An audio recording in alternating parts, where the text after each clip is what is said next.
Kenapa kenapa ketika misalnya perokok aktif seperti saya atau misalnya seperti Coki itu Ya. intensitas merokok itu jauh lebih gede lagi ketika kita misalnya harus nulis atau Betul. kita misalnya harus Betul. menjelaskan sesuatu kepada orang atau harus menjelaskan apa. Jadi supaya memaksa diri kita tuh Betul. analytical gitu loh. Betul. Karena kalau kita pakai spontan ini nggak bisa nih gitu. Betul. Ini nggak bisa. Iya. Jadi dan itu bisa kita gain dari mekanisme pernafasan itu tadi itu. Betul. Jadi Betul.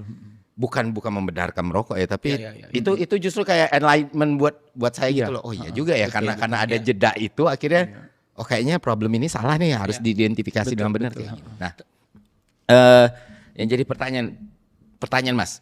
Sebenarnya tadi Mas Ade kan ngejelasin tuh soal bagaimana relaksasi, bagaimana proses bernafas itu membuat otak itu cerna, Iya. otak itu bersih Itu gitu kan. penjelasan lebih kepada kayak kita punya pemakluman di sana Iya. bahwa karena kita jelas oh iya benar ya orang dia pintar Iya. kok tapi kan dia tetap merokok. Iya. Nah kita butuh pemakluman itu, makanya kenapa saya belajar kita pikir oh iya karena itu. Nah tapi nanti ada bab 2-nya ceritanya saya ngajarin kepada Mas Coki misalnya atau kepada Mas Ferry untuk saya bilang Mas tahu gak kalau seandainya misalnya yang dimasukkan dari rokok tersebut ke dalam pembuluh darah kita yang sungai kehidupan kita itu apa yang terjadi ketika nanti masuk ke sana.